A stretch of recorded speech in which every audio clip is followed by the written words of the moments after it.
자, 다시 해외 소식. 왜 지금까지 한 얘기는요, 여러분 그냥 무시해도 돼요. 이 얘기를 하기 위해서 그냥 브로그로 해드린 겁니다. 저희는 시사에 대해서는 전혀 전문가도 아니고 영향력도 없고요. 이제 겨우 12만 9천. 13만이 절대 안 되네. 13만 될 줄 알았는데 이 12만 유튜버일 뿐입니다. 그냥 저희가 조금 국외 소식, 해외 소식에 대해서 여러분들 좀 발빠르고 조금 정확한 분석을 해드린다라는 정도. 이제 저희가 무슨 국내 이슈를 안다고. 네. 네, 저희들은 그냥 멀찌감치 빼주세요. 누구한테 얘기하시는 거예요? 검찰에 얘기하는 것 같아. 이거 지금 청취하고 계시는 분이 계실 거야. 지금 서터동 쪽에서 이 방송 청취하면 이 새끼들 요즘 방송이 점점 더 길어 그러면서 짜증내시는 분들이 있을 것 같아서 미리 사과 말씀을 드린 거고요. 자, 푸틴과 루브라에 관련된 얘기 지난 시간에 좀 잠깐 해봤습니다만 우리가 얘기하면 바로 신문 기사에 떠요. 그러네. 자, 동아에서 올라온 기사 내용 정리해 보겠습니다.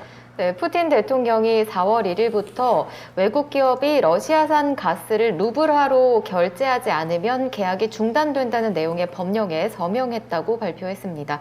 푸틴 대통령의 법령 발표 직후 독일과 프랑스는 여전히 루블화로 가스 대금을 거래할 의사가 없음을 또 재확인했고요. 야, 이건 푸틴의 그 목리입니다. 아니 근데 어제만 해도 유로화로 할 수 있게 해준다고.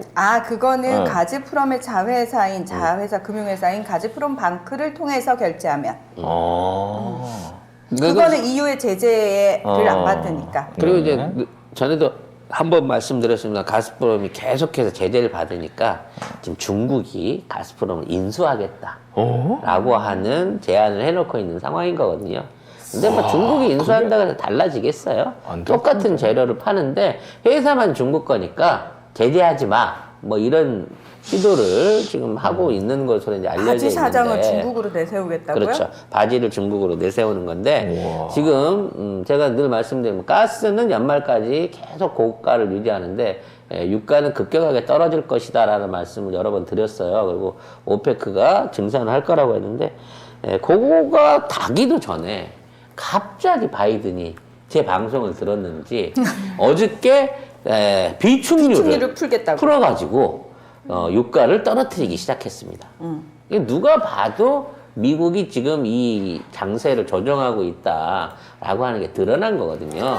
미국은 지금 나는 조 바이든 대통령이 참 가식적이고 이중적이라고 느껴지는 게 뭐냐면은 비축류 풀겠다는 얘기가 뭐냐면은 더 뽑아 올리겠다고 얘기를 하는 거예요. 근데 되게 웃긴 게 바이든이 기후변화, 친환경 이러면서 처음 딱 그 취임하자마자 바로 한 게 뭐냐면 파이프 깔던 거 다 멈춤시켰거든요. 그렇지. 근데 웃기는 건 뭐냐면 파이프는 못 깔게 하면서 이거 다 뽑아 올리는데 트럭으로 싣고 가는 거 괜찮아. 그러면서 지금 심지어 뽑을 수 있는데 안 뽑는 데는 과태료를 물리겠다는 거야. 근데 친환경은 어디 간 거야? 그러니까 셰일가스 뽑는 것 자체가 환경에 엄청나게 치명적이거든요. 그래서 욕하면 안 되지 참. 저 한번 치시고 하세요. 네. 가증스러워요.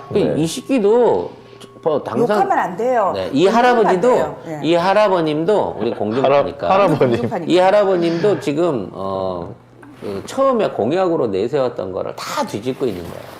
그러니까 돈 앞에 기득권의 동질 앞에 정치가의 힘이 얼마나 무력한가를 보여주는 겁니다. 근데 나는 깜짝 놀랐어요. 미국이 그렇게 많은 비축류를 쟁여놓고 있는 걸 몰랐네? 그 미국 안에 있었던 건 아니잖아요. 아니, 미국 안에 있었어요. 100만 배럴. 아니야. 왜냐하면 저렇게 감춰놓고 있을 수가 없는데 어디다 감춰놓고 있었는지 몰랐는데 미국에 있는 정유사들이 그동안 기름이 없어요. 사우디에서 안 사와서 없어요. 러시아에서 싼 거 사기로 했는데 안 들어와서 없어요. 그리고 가격을 계속 올렸단 말이에요. 취임 후에 무려 45% 이상이 올랐어. 그렇기 때문에 사실은 진지게 내놓을 수가 있었단 말이야. 그쵸. 비축류 사서. 근데 없는 줄 알았거든, 국민들이. 갑자기 비축류가 있네? 그것도 100만 배럴씩 6개월을 180일을 꺼내놓을 수 있는 어마어마한 양의 비축유 내지는 비축 방안이 준비가 돼 있었다는 거예요. 근데 기름값이 40% 오르는 동안 쏠쏠하게 정유업체들과 함께 이 돈을 뽑아먹었다는 거야. 어허. 즉 오페크가 증산을 해서 기름값이 떨어지기 직전에 본인이 비싼 가격에서 지금 비축유를 풀어버리고 있는 거야, 이게. 장사 잘 된다. 우크라이나 그 러시아가 침공한 이후에 제일 지금 논한 나라는 미국이에요. 무기만 얼마를 팔아댔고 그 원유만 얼마를 팔았는데. 그리고 가스가 지금 없어서 못 팔잖아요. 아니, 세상에 카타르랑 사우디, 이란 이쪽에서는 가스보다 미국에서 나가는 가스가 더 많아, 지금. 근데 원래 미국이 최근에 그 원유, 가스 수출 1위를 하고 있던 나라잖아요. 그게 많이 안 알려져서 산유국. 사우디나 카타르 입장에서는 억울했을 거야. 그러니까 지금 이제 사우디나 카타르도 미국이 시켜가지고, 감산하면서 그동안. 그렇죠. 미국이 시켜서 감산했거든요. 고유가 정책을 계속 유지를 하고 있었거든요. 그래서 이제, 이제 전쟁도 끝나고, 이게 세계 경제도 살려야 되니까, 이제 좀 우리끼리 증산을 좀 해볼게요. 미국이 뭐라고 얘기해도 우리는 이제 더 이상 못 버티겠어. 라고 얘기하는 순간 지기름을 푸는 거야, 이런. 양아치다. 양아치 중에 진짜. 이런 상양아치가 없는 이런 게 거예요. 어딨어. 그러면서, 야, 앞으로 천연가스 있잖아. 절대 미국산 아니면 러시아산 쓰면 안 돼. 라고 유럽 국가들을 계속해서 압박을 하고 있는 거예요. 러시아 그 가스가, 내가 그래서 그거 하지 말랬잖아. LNG 시설 만들고 배로 실어 가요. 이렇게 얘기를 하고 있는 거죠. 근데 이게 기름하고 가스의 차이가 뭐냐면, 기름은 담아놓으면 어디로, 배만 안 뒤집어지면 그게 줄지는 않아요. 근데 가스는요, 아무리 잘 막아도 계속 셉니다. 이게 하루에 0.3% 정도씩은 그 공산 오차 안에서 새는 거를 방지할 수가 없다는 거야. 그래서 이렇게 계속 가스가 새는데 이거를 석 달 이상 한다고 생각을 해봐요. 그 안에, 그 석유 가스 안에 거진 3분의 1이 날아가 버려. 석 달을 가면. 저희는 분명 한 배를 주문했는데 왜 얘가 한 70%밖에 안 그렇지. 왔는데요? 오다가 샜어요. 그러면 30% 언제 보내주시나요? 아니, 원래 새는 거예요. 무슨 말이에요? 나는 100%에 대해서 돈을 지불했는데. 이거 드라이 아이스 사는 것도 아니고. 이런 식으로 해버리니까 사는 입장에서도 눈탱이를 만든 거야. 아니, 이러면서도 우리가 미국산을 써야 돼. 이렇게 되는 거죠. 이럴 줄 알았으면 가스 관련가는 글로 받지 뭐하러 우리가 배로 실어와. 근데 요거를 해결할 수 있는 조선 기술이 또 대한민국에 있다는 거 아니겠습니까? 네. 우리는 이렇게 새 나오는 가스들을 포집을 해갖고 연료로 돌릴 수 있는 혹시 유증기 회수 시설을 갖고 있는 현대중공업에서 나온 마케팅 담당자세요? 내 아닌데? 광고하러 오시는 것 같은데. 그래서 앞으로 미국 천연가스가 유럽에 가기 위해서 필수적으로 필요한 기술이 우리나라의 유증기 회수 기술과 회수해서 끝나는 게 아니야. 그걸 연료로 해갖고 그 배를 운행을 할 수 있는 이 기술이란 말이야. 그래서 이 배들이 앞으로 전라 많이 만들어지게 될 수밖에 없고, 이거는 대한민국에 있는 조선사들밖에 못하기 때문에 대우조선 해양같이 도쿠가 큰 데는 떼돈을 벌 수 있다는 거지. 그래서 알바끼니 뭐니 이러면서 난리를 치는 거야? 그러니까 대우조선 해양이 예를 들어 무슨 부정을 안 일으켜도요. 자, 사장이 야, 새치기를 요거 하나 미리 껴줘라. 왜? 지금 입찰 넣으면 3년 후에 그렇죠. 받는데. 몇 년 기다려야 되죠. 야, 중간에 이거 하나 쏙 껴줘. 이게 내가 아는 업체라서 그래. 라고 해서 끼워 넣잖아. 그럼 배값에 30%가 더 붙어요.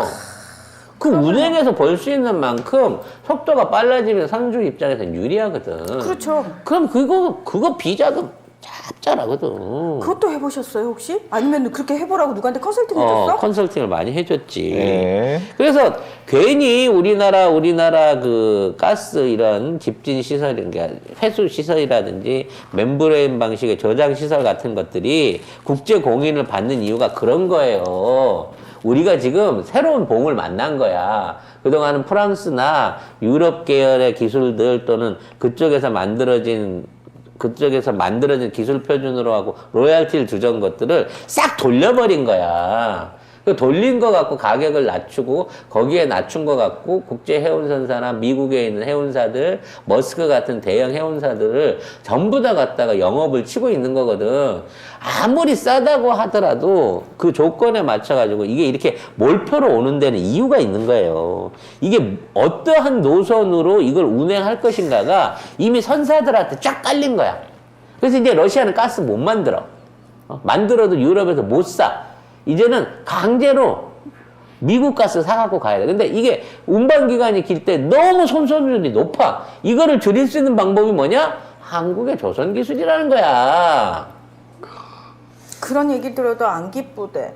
안 기쁘죠. 왜냐면 이 기술, 이러한 그 강점을 가지고 눈에 안 보이게 저것들이 헤쳐먹으려고, 노리고 있을 거니까. 그 이걸 송 작가님이 알 정도면 저것들은 돈에 눈이 먼 저것들은 이미 다 알고 있다는 거잖아. 근데 쟤들이 30년째 해오던 스타일이라서 좀 구려. 뭔가 쌈박하게 이 뒤통수를 쳐서 뽑아낼 수 있는 기술이 없어요.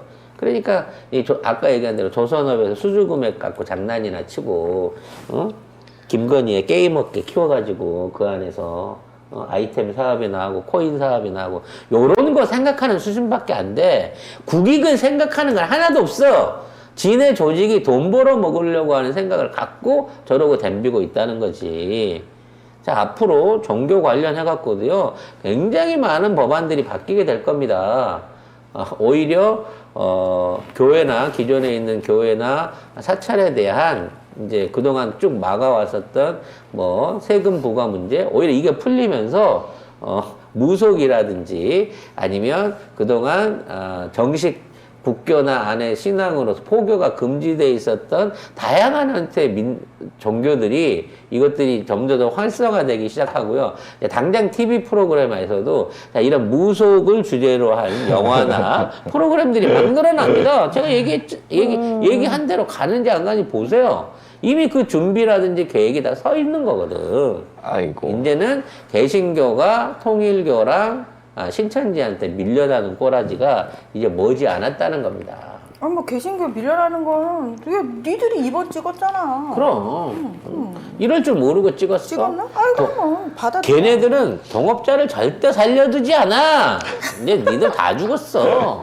근데 이제 그걸 보는 입장은 고소하긴 한데 아니 큰 도둑놈이 더 큰 도둑놈으로 바뀐다고 해갖고 내 재산이 안 털리는 게 아니거든. 우린 재산이 없잖아요. 그러니까 이거 여기 우린 재산이 그 말 들으니까 별 걱정이 없구나 우리가. 예, 우리는 사실 별로 이거 걱정이 뺏길 게 없습니다. 뭘 있어야 뺏길 거 걱정하죠. 그래서 이러한 그 국제 유가라든지 세계 경제 여기에 미치는 돈더미들은 진짜 뭐 일국의 GDP 뭐 이런 정도의 수준이 아니잖아요. 근데 이게 돌아가는 꼬라지를 보고 있으니까 이게 전쟁이 이미 기획된 거고 이 전쟁을 통해서 이렇게 돈벌이를 하려고 했구나라는 게 너무나 분명하게 들여다 보인다는 거죠. 진짜 가증스러워. 아무튼 가스에 대한 내용들이 뭐 푸틴에 대한 루브라 선언 이런 것들을 이제 악마화 시키는 거죠. 푸틴이 무리한 요구를 하고 있다. 근데 푸틴도 무리한 요구가 아니라 국제 시장에서 루브라의 가치를 정상화시키기가 나름대로 고육지책인 거예요. 근데 이거를 극복해 나가기 위해서는 일단 유가가 좀 떨어지면서 가스 가격에 대한 가스에 대한 공급이 좀 활발해져야 되는 그 공급 방법이 좀 활발해져야 되는데 거기에 대한 선제 조치를 그러니까 유가가 이제 오페크를 통해서 중동에서 가격이 내리려고 하는 이 시점에 역대급 이 역사상 최고의 비축유 방출을 선언한 180일 동안 100만 배럴씩 이거를 풀면 이게 얼마인가 계산이 잘 안 되는데 아무튼 어마어마한 수준의 비축유가 미국에 있었다는 거를 우리가 이번에 발견하고 말았습니다. 네. 그러게요. 진짜 신기하네. 송작가 TV 원두커피. 반복되는 지친 일상. 매일 아침이 기다려지는 깊은 맛과 기분 좋은 커피 향기. 오늘도 송작가 TV 커피로 하루를 시작합니다. 송작가TV가 직접 선별한 5종류의 원두는 주문 후 로스팅을 원칙으로 여러분께 가장 신선한 원두를 보내드립니다. 식을수록 상큼하고 깔끔한 하이드 블렌드, 구수한 단맛으로 여운이 느껴지는 에티오피아 일가체프, 부드러운 초콜릿 끝맛을 느낄 수 있는 콜롬비아 수프리모, 고소한 맛의 브라질 싱글 오리진, 3가지 원두를 로스팅하여 산미가 느껴지지 않는 송작가TV 초이스 원두까지. 네이버에서 송작가TV몰을 검색해보세요. 자, 다음은 카자흐스탄 얘기가 좀 나오고 있어요. 카자흐스탄 관련해서는 우리 방송에서만 먼저 이게 지금 미국이랑 뭔가 수작질을 하고 있다라고 하는데 연합에서 이와 관련된 얘기가 나왔습니다. 자, 뭐가 나오는지 볼까요? 네, 카자흐스탄이 러시아에 대한 수출을 끊는 유럽 기업의 지하 공급망을 자청했습니다. 티무르 술레이메노프 카자흐스탄 대통령 비서실 부실장이 정치 매체와의 인터뷰에서 이같이 밝혔는데요. 러시아를 겨냥한 보이콧 취지를 훼손하는 게 아니냐 이런 지적에 대해서는 유럽연합 집행위원회도 반대하지 않았다고 강조했습니다.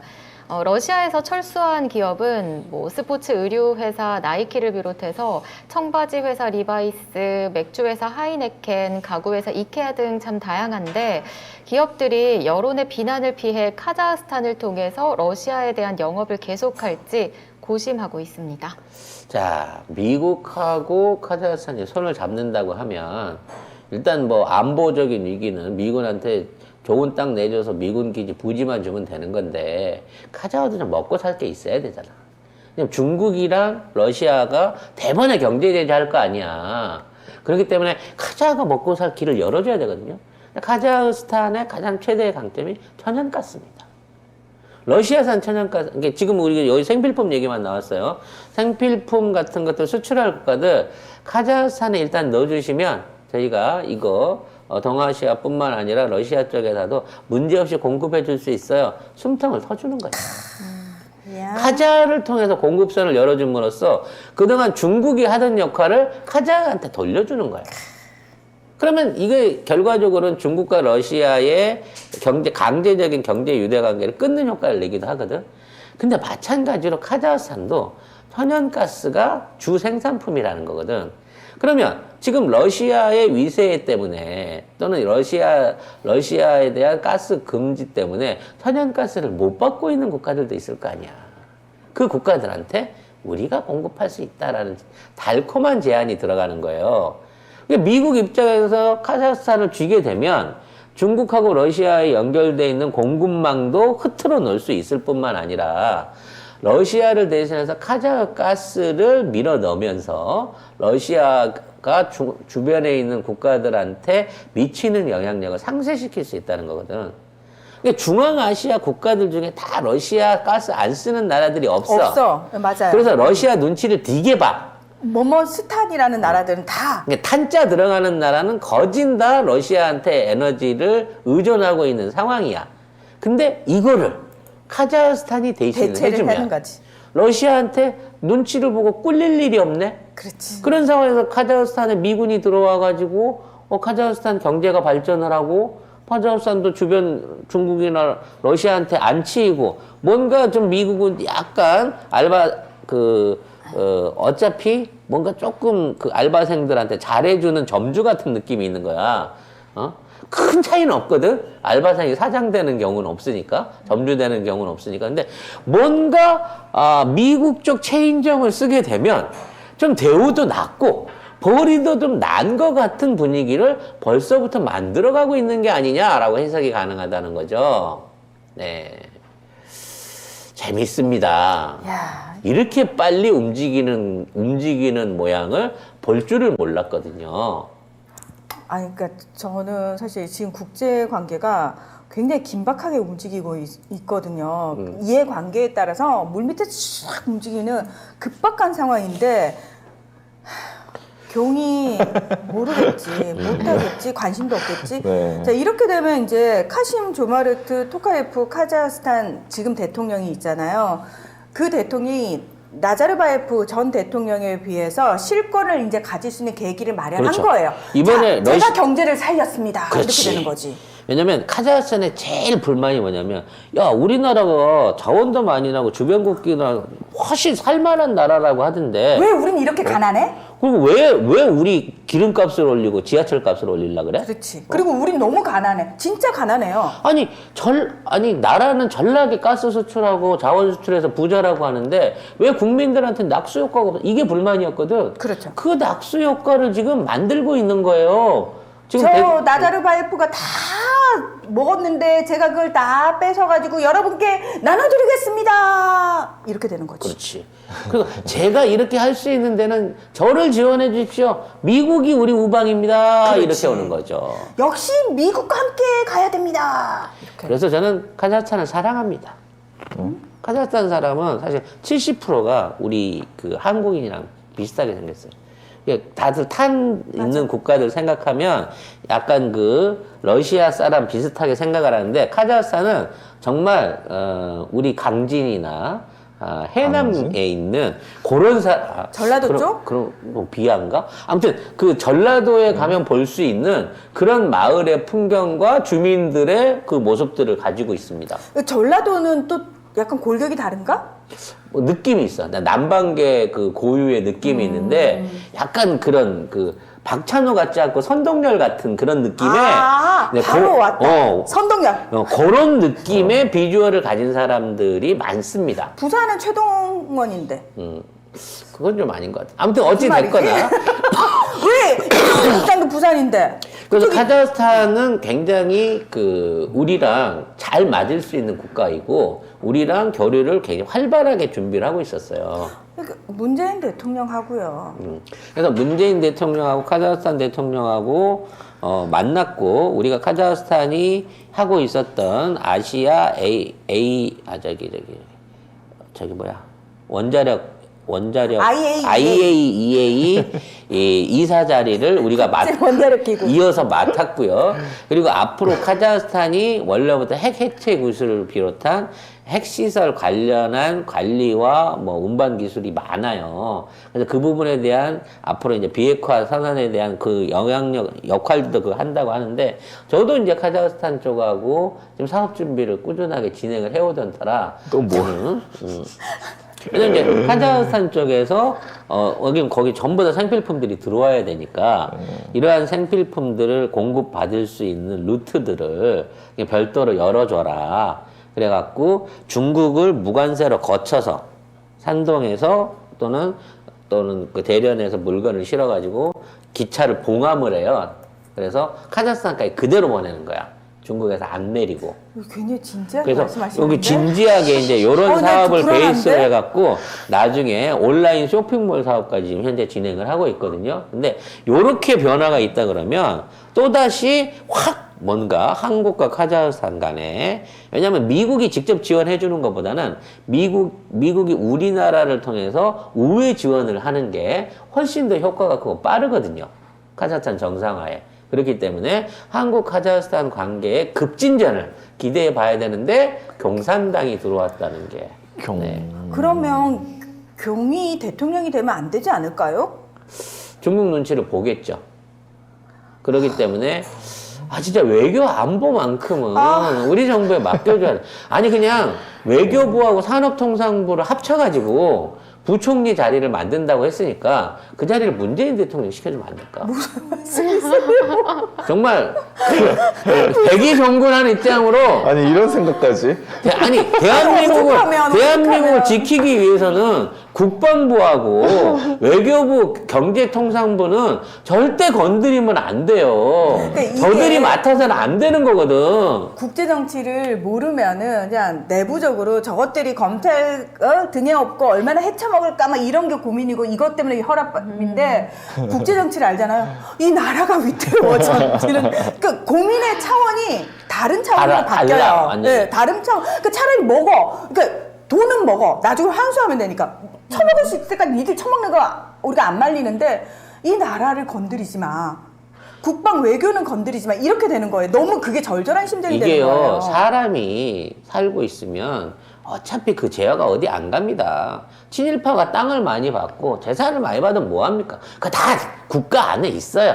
물론 어떤 놈들은 독일 같은 데 보내기도 하고 스위스로 보내기도 하고 케이만 군도로 보내기도 합니다만 괜찮아요. 대통령이 이재명 대통령이 되면 다 찾아올 그럼 수 있어요. 찾아오려면 그 사람이 그 사람의 속지된 재물은 사람한테 속해 있는 거기 때문에 그건 찾아올 수 얼마든지 있어. 찾아올 수 있습니다. 근데 국가 대 국가가 외교를 하고 조약을 하고 또는 전쟁을 하고 거기에 관련된 뭔 이런 그 행사가 아니라 행정을 진행하는 거는 이거는 문서상의 토시 하나만으로도 그리고 나요. 그 당사자들의 이해타산이나 협상의 결과만으로 어마어마한 결과를 만들어버릴 수가 있는 거예요.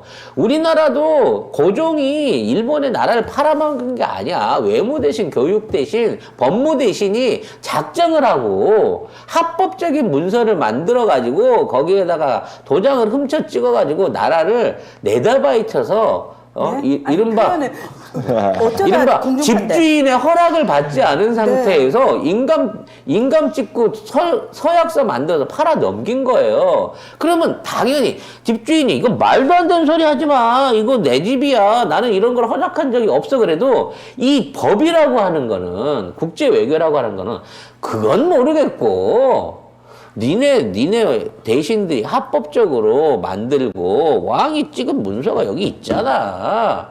그 옥새가 진짜면 이 계약은 유효한 거야. 이래서 그냥 눈 뜨고 뺏기는 꼴을 당한다는 거예요. 이게 외교에서는 있을 수 있기 때문에 이것만큼은 제대로 된 사람이 해야 된다는 거거든.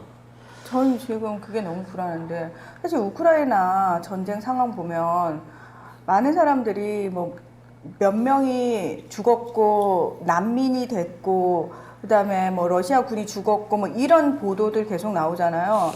지금 우크라이나가 설사 승리를 한다고 해도 또는 전쟁이 끝난다고 해도 다 망가진 상태에서 그 사람들이 다시 그러니까 뭐 국가 차원의 재건이 아니고요. 그 망가진 한 사람 한 사람의 개인적인 삶이 다 우리가 흔히 말하는 전쟁 이전의 삶으로 돌아오는데 시간이 얼마나 걸릴 것 같으세요? 그거는 어쩌면 그 사람이 살아있는 동안에는 불가능할지도 몰라요. 그럼요. 세대를 네. 지나도 그 상처는 회복될 수가 없어요. 아니, 내 가족이 죽었는데, 내 재산이 다 날아가고, 내 집이 뽀개졌는데, 내가 그렇게 심한 마음의 트라우마를 겪었는데, 자, 끝났으니까 모든 건 셋업, 없던 일로, 그래, 과거 멘치로, 이게 되는 얘기냐고. 정치인 니들이야 와가지고 자 내가 눈에 까신 이 친러 정치인들 다 몰아내고 아싸 우리 이제 권력 잡는 거야. 니들은 좋겠지. 국민 한 사람 한 사람은 피눈물을 흘리면서 그 삶을 버텨야 되는 거예요. 그러니까 그때부터는 사는 게 아니고 버티기에 들어가는 거예요. 운이 좋게 난민으로 빠져나가가지고 독일을 간들 그게 무슨 의미가 있냐고요. 자기가 살던 집과 가족과 다 떠나가지고 난민으로 떠도는 그 삶이 어떤 의미가 있겠냐고요. 그 사람 삶에 있어서. 그러니까 선조가 잘못한 거는 임진왜란에 졌고 임진왜란에 대한 부분을 말하자면 전쟁에서 지고 도망을 가서 진 문제가 아니고 애초에 그럴 조짐이 보였고 그렇죠. 그 위험을 막을 수 있는 몇 번의 기회가 있었고 있었는데. 대신들도 10만 양병설을 비롯해갖고 할 수 있는 기회가 있었는데도 그걸 안 한 거예요. 그러고 난 다음에 나중에 승리를 했다 그래서 인조가 잘했다? 인조는 죄가 없다? 선조는 죄가 없다. 선조는 죄가 없다? 이렇게 아니요. 말할 수 없는 겁니다. 전쟁 자체를 안 일으켜야 죄가 없는 거야. 그렇죠. 근데 같은 논리로 지금 마크롱이 젤렌스키 룩이라고 해가지고 젤렌스키 입던 그 군복 스타일을 따라 입으면서 청바지 입고 위에 공군 후드 티셔츠를 입었어요. 그리고 안에 그 녹색 카키색 그 티셔츠 그거 입고 이제 젤렌스키가 자꾸 방송에 나와가지고 그걸 하잖아. 그래서 그 모습을 흉내를 낸다는 거야. 젤렌스키 룩이라 그래갖고 그것을 따라 입는다는 거지. 지금 프랑스도 대통령 선거를 앞두고 있고 마크롱이 최초의 재선 대통령을 꿈꾸고 있거든요. 될 것 같은데요, 보니까. 지지율 그러면서 보니까. 자기는 이런 우크라이나 사태나 이런 문제들을 자기가 외교적으로 해결하겠다. 미국 손대 독일 선때 내가 할게 라고 하면서 설레발을 치고 다니고 있는 상황인 거야. 수십 번 통화했거든요, 푸틴하고. 그러면서 내가 전화해갖고 양쪽 다 내가 합의 봐줄 거잖아. 터키 너도 빠져.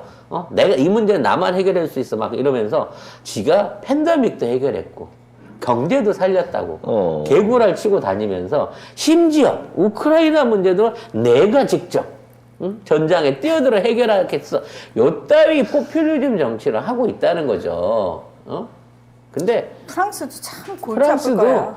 참 인재 없는 것 같아요. 인재 없어요. 왜냐하면 저런 마크롱이 1위인데 2위가 르펜이야. 마린 르펜이라고 저기 극우당 한 놈은 당대표. 이명박인데 그 다음은 윤석열이야 2등은. 근데 친러파야 마린 르펜은. 러시아로부터 정치 자금 많이 받아요. 빌려 쓰기도 하고.